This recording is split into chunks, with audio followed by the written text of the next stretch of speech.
Iniciamos aqui mais uma edição do Democracia pela TV Assembleia. Vamos, como sempre, tratar de um tema de interesse da sociedade. De interesse de todas as pessoas, de forma individual, coletiva. Vamos abordar uma questão que mexe com o emocional, com o sentimento, com a saúde integral. Prevenção ao suicídio. É um tema, de certa forma, recorrente, porque obrigatório. Tratamos disso várias vezes neste espaço, com especialistas, com craques nesta área, para que a população possa estar integrada em nível de preocupação com o que acontece, necessidade de acompanhamento e, antes e acima de tudo, forma de prevenir, que ao fim e ao cabo é relacionar-se bem com a circunstância, com as pessoas, uma forma de entender que a vida pode ser melhor, quando melhor, autocontrolada. Por isso trazemos ao Democracia de hoje o Dr. Júlio Pachalski, psicólogo da Clínica Weiner Psicologia. Dr. Ricardo Nogueira, psiquiatra, homem de muitos títulos, digo sempre isto, mas nunca é demais repetir, porque também o público se renova, e que é o especialista de nomeada e de respeito nacional e internacional. Lisiane Eberle, coordenadora da comissão do posto do CVV, Centro de Valorização da Vida. Isso que todos nós queremos e muitos não sabem ainda como encontrar. Para a primeira manifestação sobre a pauta de hoje do nosso Democracia, nós convidamos o Dr. Júlio Pachalski. Tudo bem? Tudo bom, doutor. Eu acho que o assunto é importantíssimo de ser trazido para a mídia, né? Acho que muitas vezes a gente acaba deixando nos bastidores esse tabu suicídio, mas a gente precisa estar melhor preparados, né, para lidar tanto com familiares quanto com pacientes, no meu caso clínico, né, mas com qualquer vida, já que a gente está falando do assunto valorização dela. Então, parabéns pelo programa, parabéns pela atitude de trazer essa pauta. Dr. Ricardo Nogueira. Pois é, mais uma vez estamos aqui falando sobre a prevenção do suicídio e creio que nós vamos ter que falar muito, porque além de estar aumentando o suicídio em geral, nós notamos hoje um aumento muito grande do suicídio, da ideação suicida entre crianças e adolescentes. Então houve um aumento de 40% do número de crianças que tentam o suicídio. E 90% dos jovens que vão nas emergências psiquiátricas, em todas as emergências psiquiátricas, vão por tentativa de suicídio. Segundo os dados do Centro de Informações Toxicológicas, o CIT, houve um aumento de 44% na faixa etária dos 15 aos 19 anos de tentativas de suicídio por intoxicação por medicamentos, venenos, inseticidas. Então está nos chamando a atenção esse fato que já vinha sendo preconizado, principalmente entre os adolescentes, né? Segundo pesquisas realizadas pela Blanca Verlang, pela Viviane Roxo Borges, constatou-se que 36% dos adolescentes de Porto Alegre têm desesperança. E esses dados estão ficando concretos. Então, nós que trabalhamos na emergência do Hospital Mãe de Deus, estamos recebendo crianças com 8, 9 anos com ideação suicida, que querem morrer, que não estão suportando mais a vida que estão levando. Isso nos deixa, no primeiro momento, muito preocupados. Às vezes as crianças chegam porque engoliram moeda, engoliram objetos que a otorrino vai atendê-lo, e aí os nossos colegas da otorrino nos chamam e falam: mas essa criança já esteve aqui semana passada e agora voltou porque voltou a engolir mais moedas ainda. Aí fomos pesquisar: mas por que tu fez isso? Porque eu não aguento mais, ninguém me dá atenção, eu estou sozinho. E o mesmo fato ocorreu lá na nossa emergência do IAPI, que um menino de 8 anos de idade dizendo que queria morrer, queria acabar com a sua vida porque estava abandonado, que estava sempre sozinho. Então nós temos que rever todas essas questões. E chama muito atenção, principalmente entre as meninas, que a maior causa de morte de meninas nessa faixa etária dos 15 aos 29 anos é por tentativa de suicídio.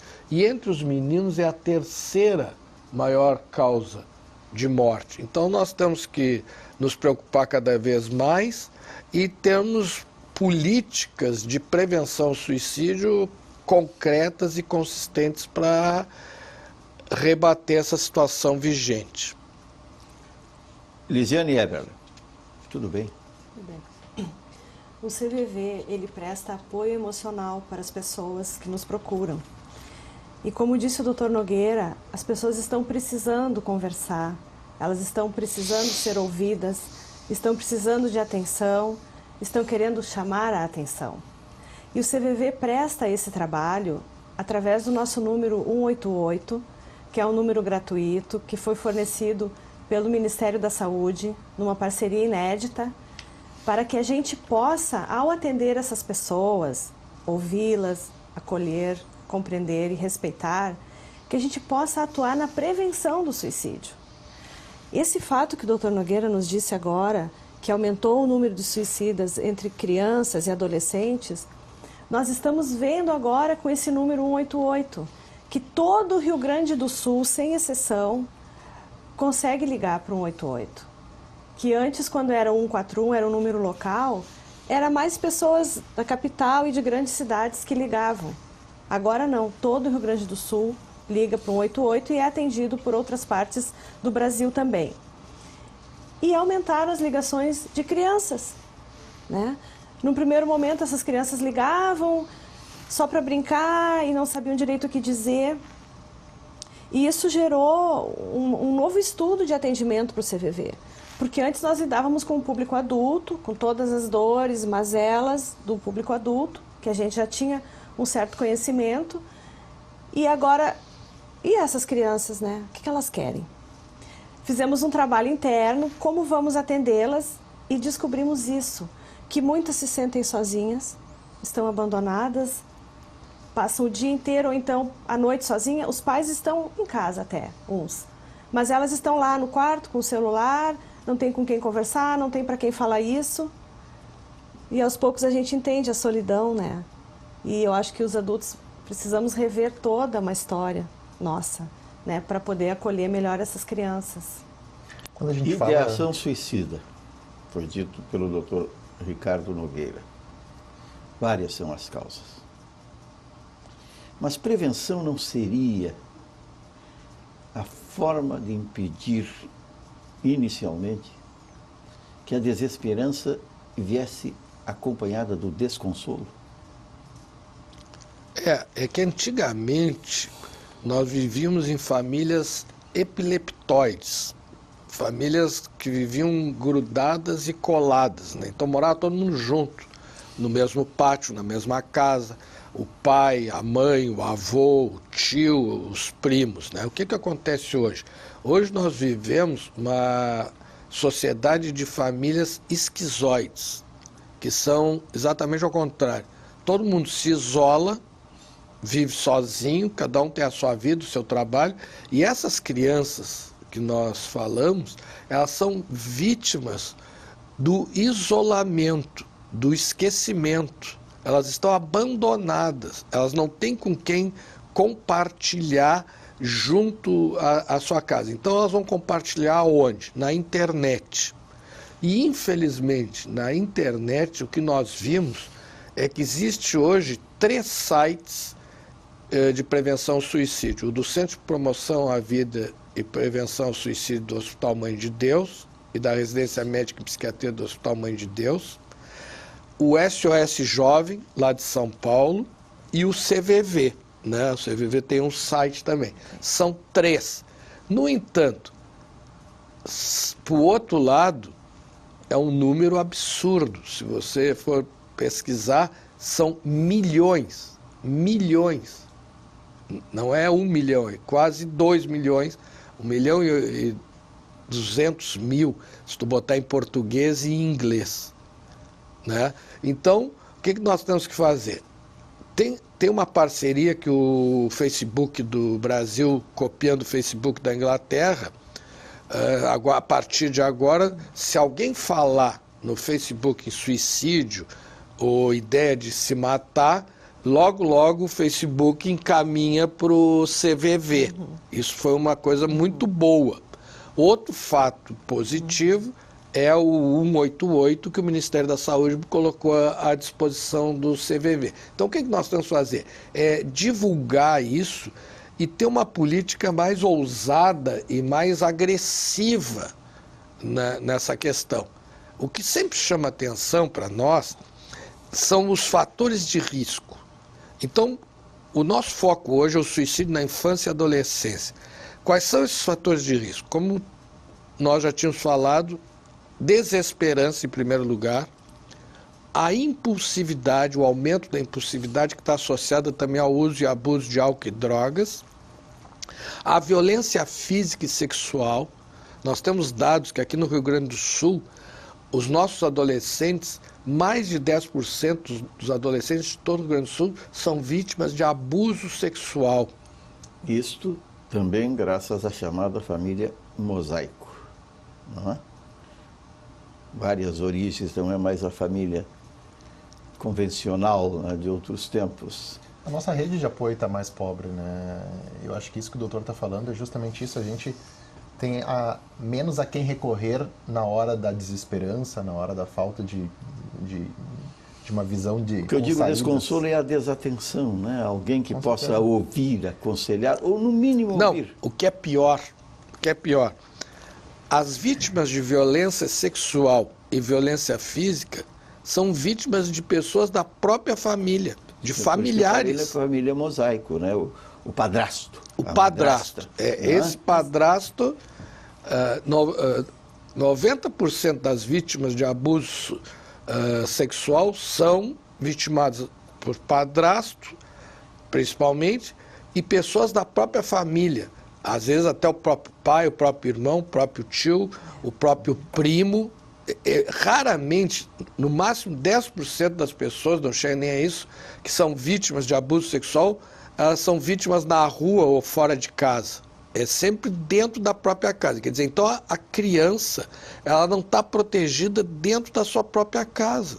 É um absurdo. E quando não é a violência sexual, é a violência física. E quando não é a violência física, é o abuso moral, que são aquelas cobranças excessivas e desproporcional dos pais e da sociedade. E o que é pior, hoje nós estamos vendo, Batista, que muitos adolescentes estão cuidando dos pais, porque aquela geração onde houve uma liberação maior das drogas, vários pais são usuários e abusadores de álcool e drogas e que estão sendo cuidados pelos próprios filhos. Então está havendo uma inversão de valores. Então essa questão que nós vamos ter que reavaliar e mostrar para a sociedade que está tudo errado, né? Essas cobranças excessivas, a agressividade, a impulsividade. E se nós não dermos uma solução para isso, a solução que está sendo dada é uma solução doentia, que é da depressão, do suicídio. A automutilação também. Automutilação agora em adolescente é moda, né? Que muitas vezes esse comportamento de mutilação acaba evoluindo, muitas vezes sem querer, para um quase suicídio ou até mesmo um suicídio, né? Na tentativa de se cortar. Que é o início para chamar a atenção. Mas na verdade... O propósito sim, mas as consequências às vezes sim, acabam as consequências são mas assim, o início... mas bem prático. A questão da automutilação, até quando a gente trata isso com os adolescentes, fica muito claro. Doutor, eu prefiro a dor física, porque a dor física me alivia a dor psíquica. Entendeu? Então, assim, eu estou aqui com uma coisa que está me martelando na minha cabeça. Aí, se eu corto aqui, o foco da atenção passa para a lesão, tá entendendo? É um processo de substituição dolorida. Exatamente. Então, alivia a tua dor. Isso gera, inclusive, a famosa síndrome de Munchausen. Quando as pessoas, por não ter atenção, elas criam doenças e às vezes até se automutilam. Hoje, na nossa sociedade, principalmente entre as adolescentes, é muito comum as cirurgias plásticas totalmente desnecessárias. Então, enquanto está indo lá, vai para a consulta, vai para a cirurgia, depois o tratamento pós-cirúrgico, a pessoa está tendo atenção. Aí ela fez uma cirurgia, se recuperou daquela cirurgia, ela cria motivo para ter uma outra, entendeu? E ela faz mais e mais cirurgias totalmente desnecessárias. E diante desse processo é o que justifica o que muitas vezes as pessoas da família não percebem. Essa automutilação continuada. Um exemplo clássico, arrancar fio por fio de cabelo. Leva muito tempo, é o processo de substituição que se renova constantemente, né? E para a família parece ser um cacuete muitas vezes. É a tricotilomania. Exatamente. Isso aí, infelizmente, é muito comum, mas além de comum arrancar no início, né? Arranca o cabelo e engole, né? Esse que é o pior, né? E é uma isso das causas de obstrução, né? E que pode gerar uma série de problemas físicos internos que às vezes acabam sendo só vistos numa emergência. Ou e que causa dor, né? Porque E a dor constante. exatamente. Arranca fio por fio. Mas, na verdade, é para aliviar a dor, não no que está em cima da cabeça, mas no que está dentro da cabeça. A dor interior. Eu acho que já que a gente está falando o doutor falou muito bem em dados psicossociais, assim, de riscos de suicídio.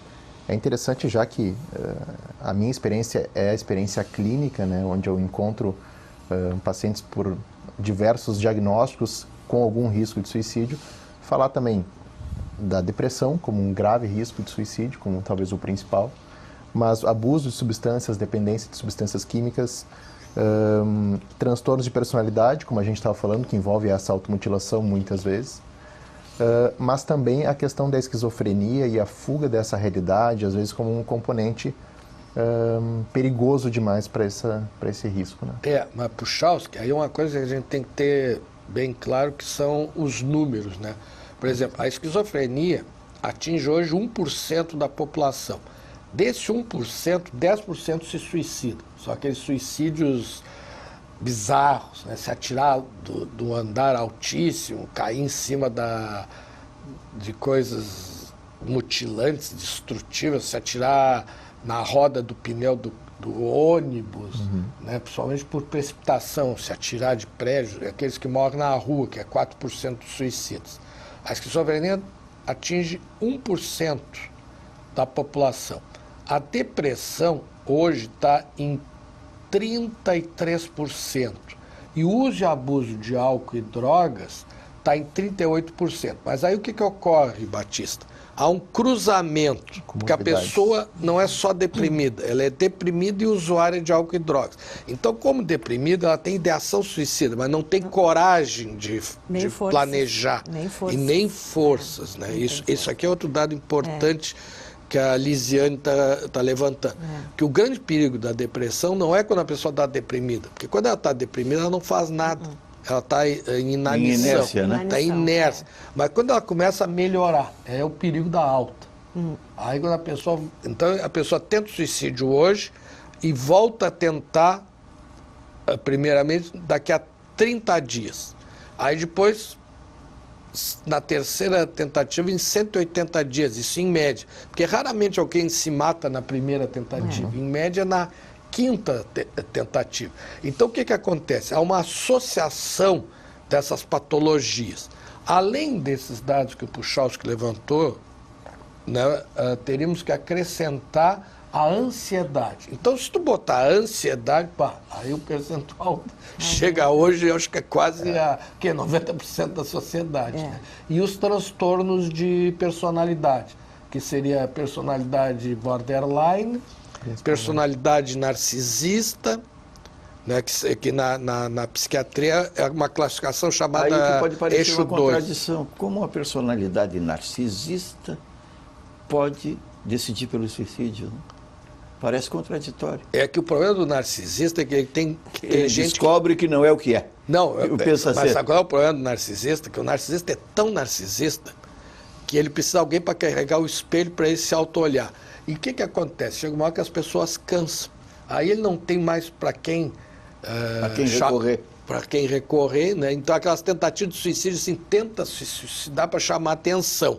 Mas daqui a pouco, sabe aquela brincadeira do afogado, tô me afogando, aí a gente não dá a bola e quando vê a pessoa faz mesmo.